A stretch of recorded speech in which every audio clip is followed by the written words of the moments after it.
축복합니다. 함께 따라하겠습니다. 그 빛을 보게 하려 함이라. 예수님께서 이 땅에 오셔서 하나님의 나라를 증거하셨습니다. 누가복음 8장 1절에 따르면 그 후에 예수께서 각 성과 마을에 두루 다니시며 하나님의 나라를 선포하시며 그 복음을 전하실세 12 제자가 함께 하였고 라고 기록해요. 하나님의 나라를 전파하셨습니다. 하나님의 나라를 전파하시면서 제자들을 일컬어 또 주의 말씀 앞에 선 심령을 일컬어 너희가 등불이다 라는 의미의 말씀을 하신 겁니다. 가만히 보면 예수님 시대의 등불을 우리가 한번 생각을 해볼 필요가 있습니다. 여러분, 우리가 빛 그러면 지금 퍼뜩 우리의 경험으로 알만한 빛들이 얼마나 많습니까? LED 형광등 불빛도 있죠. 백열등도 있죠. 요즘은 빛이 정말 이 광채가 상당히 발달을 많이 했습니다. 요즘은 하다못해 저 중랑천에 오가는 자전거 야간에 타는 분들 불빛을 보면 전구는 요만한데 한 몇백 미터 앞까지 환하게 대낮처럼 밝아요. 굉장히 밝은 빛이죠. 그러니까 빛 그러면 화려하고 대단한 걸 생각할 수밖에 없습니다. 그런데 여러분, 예수님 당시의 빛을 한번 생각해 보십시오. 제 생각으로는 1879년 에디슨이 전구를 발명했습니다. 40시간간은 전구를 발명했다 그래요. 그럼 1879년 이전의 빛을 한번 생각해 보십시오. 무슨 빛이겠습니까? 특히 예수님 당시에 등불을 켜서 등경 위에 뒀다라는 말씀을 한번 상상해 보면 어릴 적에 여러분 호롱불 켜신 적 있으십니까? 저도 호롱불을 딱 켜서 보면 또 엄마들이 그걸 또 높은 데 든다고 이렇게 받침이 없으면 옷걸이에 이렇게 걸어가지고 가끔 벽지가 새까맣게 탄 집도 있었습니다. 거기다 열을 받아가지고 양소장 원사님 웃는 거 보니까 그런 경험이 있으신 분이네.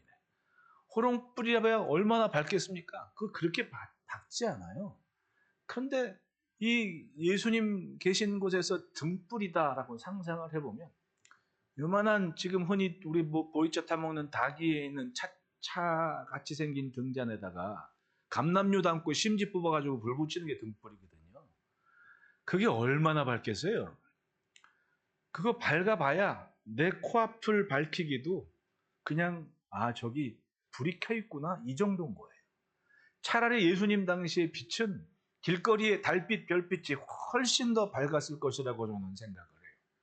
어두운 데 등불이 있다는 것은 바로 그런 의미로 보면 우리가 생각하는 그 호화찬란한 그런 빛이 절대로 아니라는 겁니다. 그런데 주님이 이 제자들을 일컬어 등불을 켜서 등경 위에 둔다. 내가 그것을 그릇으로 덮거나 평상 아래 두지 아니하고 등경 위에 둔다. 이는 들어가는 자들로 그 빛을 보게 하려 함이라. 단순히 자기 집 안에서 켜있는 작은 빛인데 들어가면서 모두가 그 빛을 본다는 겁니다. 그 의미예요. 예수님께서 천국 복음을 전하실 때의 모습을 보십시오. 어떤 사람은 기쁨으로 그 말씀을 받아서 이전에 경험하지 못했던 일들을 경험하며 기적을 체험했습니다. 어떤 사람들은 그 말씀을 받아들이질 않습니다. 믿지를 않는 거예요. 자신들의 생각과 조금이라도 다르면 인정을 안 하는 겁니다. 특히 종교인들을 보십시오. 자기는 나면서부터 유대의 전통을 지켜왔고 메시아를 기다리는 중심을 가진 그야말로 학자들도 있었고, 그런데 생각과는 다르게 예수님이 베들레헴에서 탄생하신 예수님이 나사렛에서 자라면서 손가락질 받는 사람들 틈에서 자라면서 목수일을 했단 말입니다. 동네 사람들도 무시했습니다. 저 목수, 요셉의 아들, 목수의 아들 아니냐. 그런데 그런 분이 기적을 행하시고 많은 사람들이 병도 낫고 정말 은혜를 받아서 참 그리스도가 맞다고, 주는 그리스도 살아계신 하나님의 아들이십니다라고 베드로가 고백을 하고, 근데 일단 그것 때문에라도 인정을 못하게 된 겁니다. 왜? 자기들은 종교인이라고 어려서부터 율법을 지키고 전통을 지키면서 왔는데 예수님 같이 따르는 제자들 보니까 공부도 많이 안 했고 어부들이고 이런 행색도 초라하고 인정을 못하겠는 겁니다. 그것 때문에 못 믿은 거예요. 그런데 그들의 겉모습이 아니라 주님의 권위를 인정하고 주의 말씀을 듣고 믿은 사람들의 고백을 보십시오. 밤중에 찾아온 니고데모, 또 예수님 십자가 지신 후에 그 죽음을 위해 자기 묘에 안장했던 아리마대 요셉, 이 사람들은 유대 사회의 70명, 산헤드린 공회라는 이 70명의 굉장히 중요한 지도자 그룹 속해 있는 두 사람이었습니다. 근데 이 사람들은 자기들의 경험이나 지식이 아니었습니다. 예수님을 만나고 그 말씀을 듣고 인정을 합니다. 이분이 하나님의 아들이시다, 그리스도이시다 인정을 하고 믿는 거예요. 자기의 모든 걸 던지고 주님께 바쳤습니다. 땅에 있지만 하늘의 길을 걸 수 있는 용기 있는 결정을 했던 겁니다. 선택을 바로 했습니다. 그 순간 자신들이 지나온 모든 길을 바르게 볼 수 있었습니다. 아, 내가 이것 때문에 여기에 있구나. 아리마대 요셉 보십시오. 예수님 위해서 자기 동산을 내어줬습니다. 유대인들은 자기들이 장사할 그 굴 같은 거를 이렇게 준비해놔요. 아브라함도 보면 마크벨라 굴을 샀다 그랬잖아요. 거기에 지금도 누구의 이삭하고 이렇게 묘지가 거기 있어요. 거기다 지금도 가묘를 해가지고 이렇게 해놨는데 가서 보면 괜히 마음이 이 성경의 말씀이 이 눈앞에 이렇게 있구나. 그러니까 아리마대 요셉도 그 유대 사회에서는 꽤 재력도 있고 위치도 되는 사람 같아요. 왜냐하면 자기 묘실을 감람산에다가 딱 한복판에 딱 가지고 있었거든요. 대단한 사람 아닙니까? 근데 예수님 십자가에 죽으셨을 때 그 자기 묘를 예수님 위해서 드린 겁니다. 굉장하지 않습니까, 여러분? 결단이죠. 이제껏 예수 믿기 전과 후가 달랐습니다. 예수를 믿은 이후에 자신의 뒤를 몰아보니 이게 정리가 되는 거예요. 여러분, 오늘 나 스스로의 존재감과 그 자존감을 확신하지 못하면 지나온 길이 그냥 허송세월, 뭐 때문에 살았지, 아무것도 아니네, 이렇게 되는 겁니다. 근데 오늘 나를 인정하고 나 자신의 의미를 깨달으면 지나온 길이 다 의미가 있는 거예요. 의미가 있는 겁니다. 이것 때문에 이래서 이렇게 됐구나. 그 다음은 오는 시간이 여호와 일의 은총을 경험하는 겁니다. 그러니 이제껏 인도하신 하나님이 앞으로도 내 길을 인도하실 것이다. 할렐루야. 오늘 나 스스로를 깨닫지 않으면, 인정하지 않으면 미래도 과거도 다 헛된 것이 되어버리는 거예요. 그러나 오늘 나 스스로를 인식하면 이래서 이랬구나. 이래서 그랬구나. 우리가 44년 달려온 길에 별의별 사람들 많았고 별의별 일도 많지 않았습니까? 참 그래도 행복하게 즐겁게 뜻을 정한 만큼은 가면서 왔어요. 참 신기합니다. 그리고 내년에 임직식 준비하면서 장로 후보로 되신 분이 청년 시절 때부터 교회 안에서 열심히 봉사하면서 성장한 분이 드디어 이제 장로 장립까지 된 겁니다. 이렇게 보면 한 교회 역사에 이런 일이 그렇게 쉽지 않은 일 아닙니까? 네? 정말 그렇습니다. 그리고 안수 입사 되시는 분들도 꼬마 때 만나가지고는 주일학교니 학생회니 같이 생활하다가 교회 안수 집사로 딱 이제 후보가 돼가지고 투표를 받게 됩니다. 굉장한 일 아닙니까, 여러분? 이게 어쩌다 이루어지는 일이 아니라 지나고 보니 이래서 이것 때문에라는 것이 정리가 될 때가 있습니다. 어느 때냐? 주님이 나를 찾아 나를 인정하시고 말씀하신 그 순간. 예수님 만난 제자들 보십시오. 행색도 초라하죠. 위치도 그렇게 넉넉하지 않죠. 하지만 주님을 만난 이후에 예수님이 내가 이 등불을 켜서 덮어놓는 것도 아니고 등경에 둔다. 집으로 들어가는 모든 사람들이 알아본다. 이 말씀을 한번 생각해 보십시오. 예수님 만난 이후에 이들은 주목받는 인물이 됐습니다. 중요한 것은 그렇게 주님이 왔어도 믿은 사람이 있고 못 믿은 사람이 있어요. 신기하게도 예루살렘에 있는 대다수의 사람들이 못 믿었어. 왜 그랬을까요? 그 고집과 아집이 내 앞에 주의 일이 펼쳐지는 것을 인정을 못하겠는 거예요. 자존심 상해요. 여러분, 마가의 다락방에 예수님 명령 말씀 듣고 기억해서 모여있던 사람 보십시오. 그 사람들은 그때 당시에 절기 지킨다고 여기저기 사방팔방에서 온 사람들이 성령 받은 다음에 방언을 하는데 자기들이 알아듣는, 즉 외국어를 하는 거예요.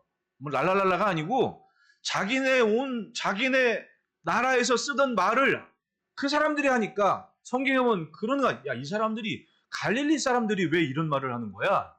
저 공부도 안 하고 외국어는 각각의 하지도 않은 사람들이 어떻게 우리말을 하지? 깜짝 놀란 겁니다. 그만큼 무시받는 사람들이었어요. 네? 말씀드렸듯이 예수님께서 내가 이 등불을 켜서, 그 말씀은 초라하고 볼품없는데 그 순간 이 사람들은 존재감이 달라진 겁니다. 역할이 달라진 겁니다. 주의 뜻을 품었고 주의 목줄과 같은 인생으로 세상에 나타나기 시작했습니다. 사람들이 깜짝 놀라죠. 자랑할 것 많은 인생들은 그 예수님을 믿지를 못했어요. 하지만 예수님을 알아본 인생들은 기어이 자신을 인정하고 주님께 드렸습니다. 마지막 죽음마저도 내가 예수님과 같이 죽을 수가 있겠느냐, 나를 거꾸로 십자가에 못 박아달라. 베드로는 그렇게까지 말했습니다. 왜? 주님이 자기의 인생의 의미를, 목적을, 주의 손길이 어떤 건지 스스로가 알았기 때문에 그래요. 신기하게도 이것은 본인의 선택의 문제가 아니라 주의 은혜였던 겁니다. 누가복음 8장 10절에 이르면 이르시되 하나님 나라의 비밀을 아는 것이 너희에게는 허락되었으나 다른 사람에게는 비유로 하나니 이는 그들로 보아도 보지 못하고 들어도 깨닫지 못하게 하려 함이라. 신기하게도 깨닫지 못한 데는 다 이유가 있었어. 하나님께서 깨닫지 못하게 하신 거예요. 말씀을 듣는다고 다 알아듣는 게 아니더라는 얘기죠. 예수를 받다고 다 믿게 되는 것도 아니었다는 얘기죠. 허락하신 인생만 예수를 믿고 하나님의 자녀로서 등불이 되어 이 시대를 감당할 수 있는 거예요. 그러니 오늘 우리가 예배하는 이 자리에 함께 있다는 것이 얼마나 굉장한, 적어도 하나님의 인정하심이 우리의 인생에 있는 거예요. 믿으십니까? 예루살렘이 멸망할 때의 당시를 보십시오. 하나님은 예레미야를 보내셨으면서도 얘기해요. 이는 저들이 들어도 깨닫지 못하게 하려 합니다. 이 말씀 하셨거든요. 말씀은 들리는데 못 믿겠는 겁니다. 그러다 어떻게 됩니까? 결국은 다 죽어요. 말씀을 듣고 믿은 인생들은 살아서 바벨론으로 가서 70년 살다가 돌아옵니다. 근데 못 믿은 인생들은 믿을 수가 없었어요. 아니, 코앞에서 예레미야가 말해도 그걸 인정을 못하는 거예요. 누가? 시드기야, 유다의 마지막 왕이 시드기야입니까? 시드기야는 어린 시절부터, 시드기야 왕이 태어나기 전부터 예레미야는 선지자 노릇하고 있었습니다. 시드기야가 23살인가 이때 왕 됐거든요. 그러면 20몇 년을 예레미야 선지자 말씀 듣고 자란입니다. 그리고 왕 됐어요. 그러면 알아먹을 거 아닙니까? 그래도 분위기가 있어 선지자가 어려운 줄 알아요. 뭐 제사장이건 서기관들이건 다 예루살렘 예레미야 죽이려고 할 때 왕이 그래도 왕이니까 데려오라고. 그리고 왕의 뜰 안에서 살게 했습니다. 보호한 거예요. 그리고 밤마다 가서 말씀을 듣습니다. 말씀해달라고. 근데 밖에 이제 바벨론의 느부갓네살이 성을 포위하고 2년 지납니다. 그래도 어떻게? 하나님의 뜻을 확실하게 내게 말씀해 주십시오. 예레미야에게. 그때 예레미야가 이런 얘기를 해요. 내가 여태껏 말한 거 당신 어려서부터 들었다. 내가 지금 말한 들 당신 들을 거냐? 내가 듣겠다. 꼭 말해달라고. 똑같이 얘기합니다. 당신은 항복하면 살 것이고 거절하면 당신이나 당신 자녀들이나 다 죽습니다. 하나님의 뜻은 당신이 항복하고 회개하고 그리고 하나님의 뜻을 인정하는 겁니다. 들었어요. 돌아가서 못 지키겠는 거예요. 왜? 하나님의 말씀을 들었는데 자기보다 훨씬 앞에 나라를 지켜왔던 방백들이 자기보다 다 어른들 아닙니까? 그 사람들만 보면 주눅이 들어가지고 뭘 못하겠는 거야. 그러니까 내가 언제 당신들만 안 들은 적 있어? 하면서 꼬리 훅 내리고는 말씀을 들었는데 못 따라가겠는 거예요. 결국은 3년째 되는 날 느부갓네살은 성문을 부수고 성벽을 깨부수고 들어와서 예루살렘을 항복합니다. 그때 무너진 성벽 틈으로 시드기야는 도망가다가 광야에서 잡혀와요. 두 아들은 느부갓네살 앞에 참수를 당하고 자기는 두 눈을 뽑힌 채로 바벨론으로 잡혀 끌려가서 죽임을 당하. 얼마나 비참해요. 이게 왜 그런 거예요? 선지자가 코앞에 있어도 깨닫게 하시는 은혜가 저에게는 없었던 거 아닙니까? 그런가 하면 아무것도 없는 것 같은 초라한 인생이었는데 주님이 찾아오셔서 만져주시고 붙잡아주시고 목적을 갖게 하시고 얼마나 감사해요.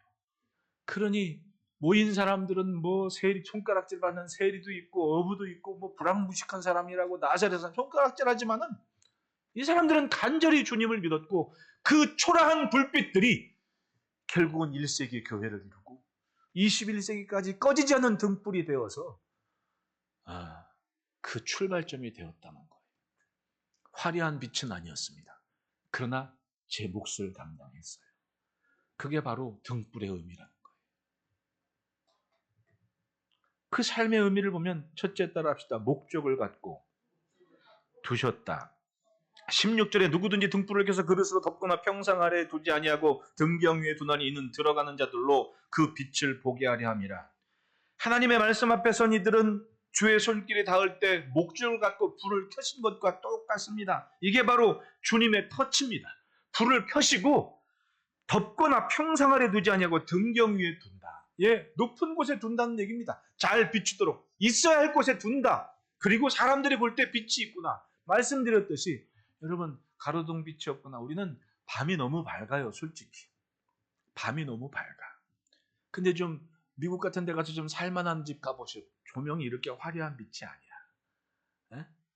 이렇게 천정에 이런 빛이 있는 곳이 쇼핑센터나 이런 데 말고는 이런 빛이 거의 없어. 스탠드나 아니면 작은 빛이야. 건강에도 그게 좋은 거예요. 밤중에는 좀 게스무리해야 눈도 좀 쉬고 잠도 좀 자고 이런 거지 대낮같이 밝다고 좋은 게 아닙니다. 이스라엘 가도 팔레스틴 사람, 어려운 사람들 사는 집은 다 이런 형광등 환해. 근데 유대인 사는 동네 보십시오. 다 밤중 되면 거무시 뒤하고 껌껌하고 가로등만 노란 나트륨등. 그러니까 티가 확 팔레스틴 사람들은 하얀 빛, 유대인들은 노란 빛. 사는 동네도 티가 나. 그렇게 밝은 빛이 아니에요. 밝은 빛이 그렇게 꽤 좋은 것도 아니야. 건강에도 가만히 보면. 주님이 켜신 이 등불은 말씀드렸듯이 우리가 생각하는 화려한 빛이 아닙니다. 나는 50살 넘도록 이 빛이 대단한 찬란한 빛인 줄 알았어. 그래야만 되는 줄 알았어. 근데 가만히 성경을 묵상해 봤더니 그 시대 그 동네 불빛은 그런 빛이 아니었어. 내 코앞을 비추기도 어려울 만큼 그렇게 희미한, 여러분 감남류에 심지고자 불 붙인 빛이 밝으면 얼마나 밝겠냐고. 그거예요, 그거. 차라리 밖에 달빛, 별빛이 훨씬 밝다니까요. 어린 시절에 살아봐서 알지 않습니까? 예? 만올 때 한번 골목길 나가보시죠. 얼마나 밝아요. 예? 그것보다 못한 부실 수 있다니까요, 그 등불이. 근데 그걸 켜셨다고 얘기해. 그럼에도 불구하고 그 집에 들어가는 사람들은 등잔이 있네? 그 의미. 초라할 줄 몰라도 주님은 그 빛을 보게 하려 함이라고 목적을 갖고 거기에 두신 겁니다. 이걸 굳이 세상을 화나게 하는 전등으로 확대할 필요가 없습니다. 내가 뭘 어찌 대단히 우러러 보이는 세상 말로 성공한 인생이니 뭐니 그럴 필요 없습니다. 있는 그 자체로 감남류에 심지꾸준 접시 하나일지라도 주님은 그 등불을 켜셨다고 얘기를 해요. 그 순간 다른 존재가 됐습니다.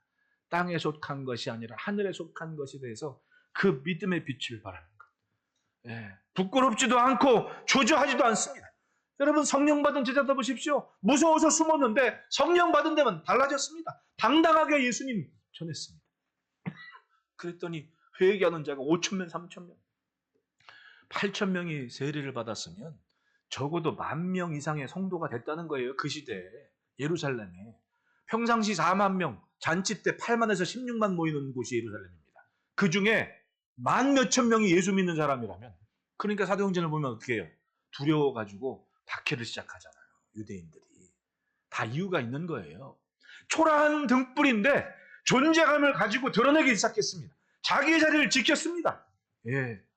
감남리에 심지꽂인 등잔인데 영향력을 발휘하기 시작합니다. 왜? 역할을 감당하기 시작했다는 거예요. 그러니 여러분 적어도 예수 믿은 다음에 나는 이것 때문에 살아요라는 자랑이 있기를 축원합니다. 그러면 돌아온 길을 볼 수가 있어요. 아, 내가 이것 때문에 여기 있구나. 내가 우리 권사님한테 한 분한테 내가 지난주에 대학원장 계시다가 미국에서 지금 한 1,400명 학생 수가 한 1,400명 되는데 거기 부총장 있는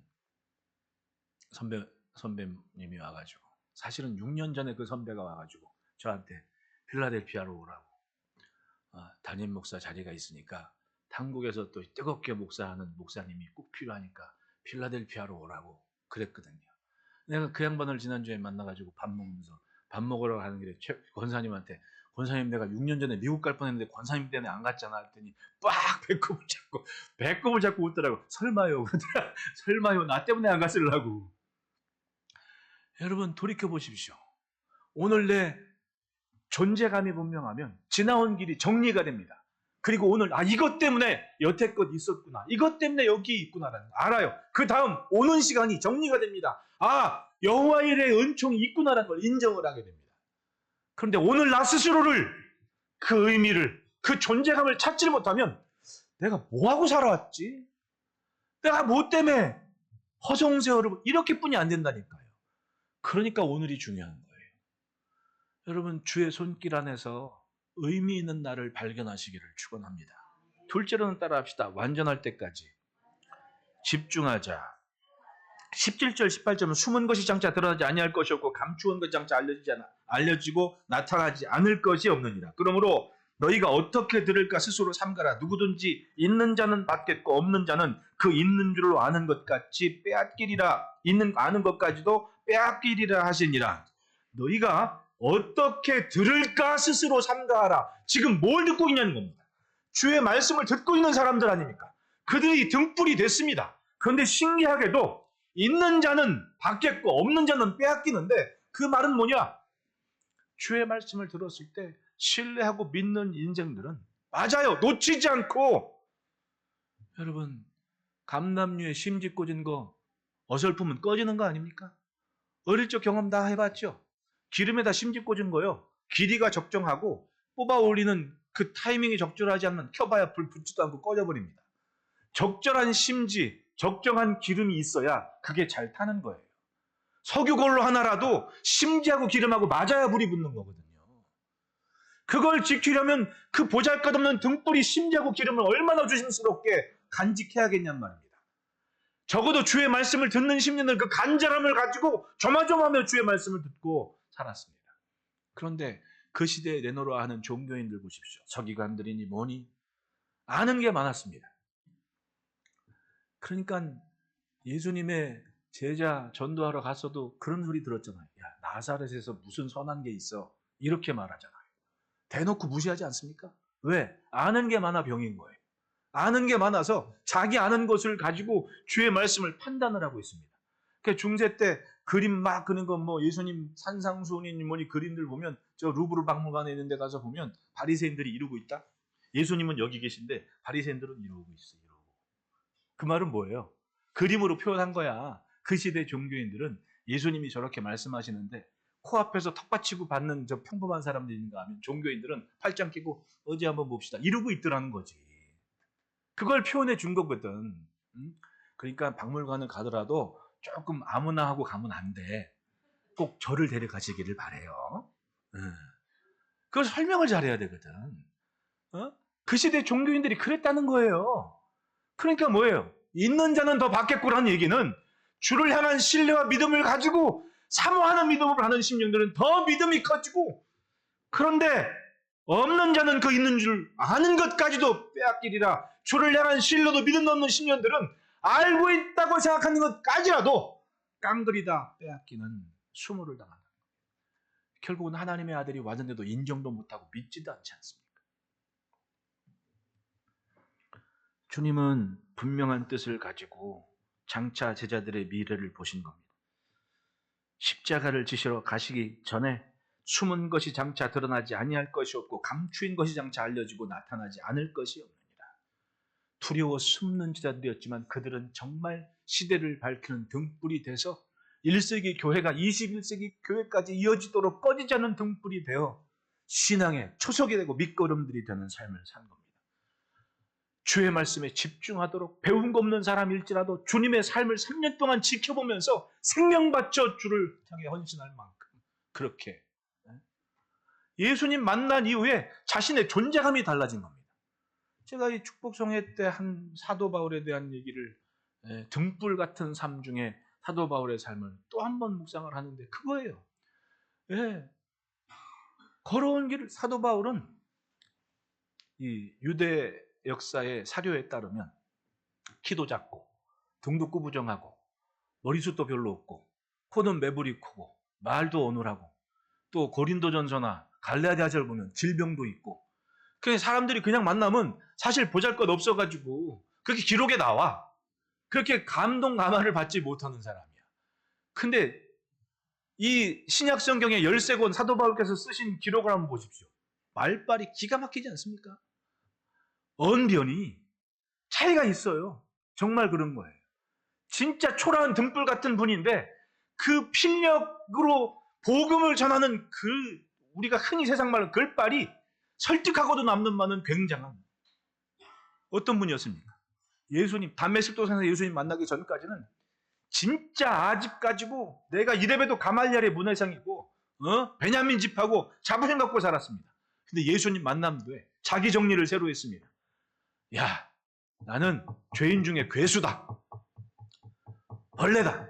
만삭되지 못한 자다. 내가 예수님 만난 다음에 이제껏 내가 알고 있던 게 다 똥이다. 배설물같이 여겼다라고 버렸다라고 하지 않습니까? 예수 안에 발견된 나를 지키면서 자기의 미래를 새롭게 정리했습니다. 그게 바로 사도 바울의 자기 인식과 정리 아닙니까? 그러니까 그런 분들이 1세기 교회의 확실한 지도자가 돼서 밑거름을 감당했고 그들을 만난 모든 일들이 어떤 신분에 있건 변화를 받고 자기 인식을 새롭게 해서 시대의 등불을 켰던 거예요. 그러기 위해서 필요한 게 집중하는 거죠. 나는 내가 잡은 줄로 생각하지 않고 잡힌 바 된 그것을 잡으려고 쫓아간다고 표대를 향해서 가겠다고 골로새서는 위의 것을 찾으라고 집중하는 모습을 가르칩니다. 놓치지 말라고 집중하라고 표대를 보라고 언제까지? 완전해질 때까지 집중하는 게 필요한 거 아닙니까? 그게 신앙인 거예요. 조금 기도해보고 한다면 주의 뜻이 아닌가 보다. 포기할 일이 아닙니다. 될 때까지 이룰 때까지. 그래서 18절에 그러므로 너희가 어떻게 들을까 스스로 삼가라. 누구든지 있는 자는 받겠고 없는 자는 그 있는 줄로 아는 것까지 빼앗기리라 하시니라. 네, 교회가 신앙생활을 오래 하다 보면 그런 게 있습니다. 어릴 적 시절에 성장해서 집사 직분, 권사 직분, 장로 직분 그게 감사한 거예요. 아니, 청년 때부터 신앙생활하는 양반이 장로가 되는 게 쉬운 일이 아니에요. 코올리기 때부터 만난 친구가 제가 우리 집사님 한 분은 어릴 적에 이렇게 저 상계동 살 때 놀러 가면 은사 가면 어디서 저 헤매다가 막 까무잡잡해 코너니 만큼 흘리면서 내려온 양반이 안수 집사가 된대잖아. 감개무량하지 않습니까? 신기한 거 아니에요. 그건 놓치지 않은 뭔가를 가졌기 때문에 그래요. 그러면 반드시 거기에 대한 결실은 삶의 영향력과 열매들은 차이가 나는 겁니다. 네? 흔히들 장맛이 오래면 가치가 깊다고 그런 얘기 하잖아요. 제가 지난주에 15년 동안 걸쳐서 뽑은 소금을 가지고 장을 370년간 담근 집에 가서 밥을 먹었어요. 맛은 잘 모르겠어. 근데 이게 370년? 모르지. 이 둔한 미각으로 뭘 알겠어요. 하지만 그 집은 자부심이 있어. 우리 집 소금은 15년 동안에 걸쳐서 뽑아낸 잘 정제된 소금이고 우리 조상들이 그 소금을 가지고 장을 만들어서 대대로 이 씨 장을 지켜가면서 여기까지 왔고 횟수를 헤아려 보니까 370년이 됐습니다. 이 자랑을 하고 있는 거야. 그러니까 먹으면서도 생각을 하게 되잖아요. 아, 이렇구나. 주는 건 요만큼인데 생각을 하게 된다니까요. 여러분, 많이 준다는 게 좋은 거 아니야, 요즘은. 지난주에 떡국 너무 많이 주더라. 나는 집에서 떡국 그러면 우리 집사람은 세서 줘. 20조각. 20조각 먹어도 충분히 배부른데 와, 한 150알은 들어있어. 다 못 먹었다니까. 맞아, 요즘은 많이 준다고 좋은 게 아니야. 쪽 적정하게. 내가 해보니까 그 집이 그래. 많이 안 줘. 근데 그 써있는 글 370년 이야기하니까 370년, 300 이것만 생각나더라. 예수 믿고 어영부영 살다가 지나고 보니 이만큼 이게 아니에요. 주의 손길에 대해 닿은 순간 지나보니 내 지나온 모든 길을 인정하시는 겁니다. 주님. 아, 이것 때문에 살게 하셨구나. 이것 때문에 여기까지 오게 하셨구나. 그랬더니 앞으로 갈 일이 보이는 겁니다. 아, 이것 때문에 가게 하시는구나. 완전할 때까지, 또렷할 때까지 집중하는 자기 훈련이 내 몫이라는 거예요. 그러니까 예수님 뭐라 그러는 겁니다. 그러므로 너희는 어떻게 들을까? 스스로 삼가라. 여러분 잘 듣고 미래를 소유하시기를 축원합니다. 집중하는 것. 셋째로는 따라합시다. 말씀에 반응하면 하늘의 관계다. 자, 21절 다 같이 한번 읽어봅시다. 시작.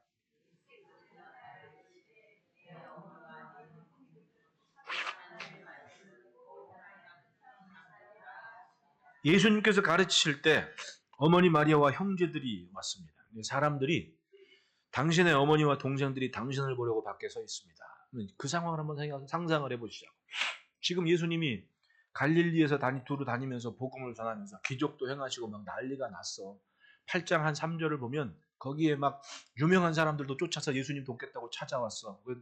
헤롯의 청직이면요, 여러분, 헤롯의 곡간을 맡은 사람이에요. 우리로 얘기하면 재무장관쯤 되는 사람인데, 그 사람 재무장관쯤 되는 사람 부인이 요한나야. 요한나가 예수를 믿고 섬기는 사람이 됐다니까. 그 자매인지 이름이 수산나야. 그 사람도 같이 예수를 따라다니면서 자기들의 소유를 팔아 저들을 섬기더라, 돕더라라고 얘기하거든. 그건 예수님이 목수일하다가 어쩌고저쩌고 하거든. 뭐한 돈이 있어. 제자들하고 어부하고 고기 한 줍은 돈도 없는데, 학자들의 견해에 따라 인문학자들이, 사회학자들이 연구한 논문 보면 예수님 당시에 예수님과 함께 다녔던 사람들이 최소 인원 150명이래. 그러면 한 끼 한 끼 먹는데 최소 150명이 밥을 먹었다는 거 아니에요. 어떻게 그 사람들 먹여 살려? 창고지기 부인이 자기 소유를 팔아 저들을 섬겼다고 얘기를 해요. 그 뭐냐면 150명 밥 해먹는 거를 그 여인들이 다 돈 대가지고 그걸 해냈다는 거 아닙니까? 적어도 3년을. 어? 그렇게 함께 다니는 무리들이 됐다는 얘기예요. 근데 그 중에 기적을 행하시는 예수님 한번 보십시오. 주변 사람들이 그렇게 해야 되는 사람을 대단하게 생각해요? 안 대단하게 생각해요? 대단한 사람들을 볼 거 아닙니까? 제자들. 아이, 고깃배도 버려놓고 예수님 따랐는데 신나죠. 그리고 그 사람들을 좀, 야, 저 사람이 누구래? 저 사람 아마 모여있는 보편적인 평범한 사람들은 다 알아준 사람이 돼버렸습니다. 자기들도 우쭐우쭐하고, 가령 자기들이 떡 갖다가 나눠주는데 막 5,000명이 먹고도 남은 주인공들 아니, 자기들이 내가 나눠줘 봤거든, 이거 아닙니까? 모여있는 모든 사람들이 주목하는 사람들이 됐습니다. 그런데 중요한 건 그렇게 대단한 사람들로 보이는데 정작 당사자 예수님, 그 어머니하고 동생들이 밖에 와 있어. 대단한 사람들이 안 대단한 사람들이에요. 대단한 사람들이지. 그런 사람들이 대단하게 보는 사람들이 엄마하고 동생들인데. 근데 예수님이 그런 생각을 할 만할 쯤에 이렇게 말씀하는 거예요. 내 어머니와 내 동생들은 곧 하나님의 말씀을 듣고 행하는 이 사람들이다. 초라한 등불 같은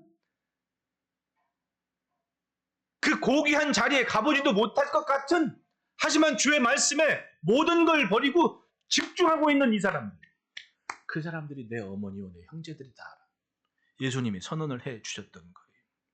맞습니다. 주님의 시간은 더 이상 혈연관계가 전부가 아니었습니다. 마지막을 향하는 복음의 때가 됐다는 겁니다. 지금 등불을 확실하게 켜셨고 인식을 시켜주셨습니다. 그리고 십자가로 가시는 겁니다.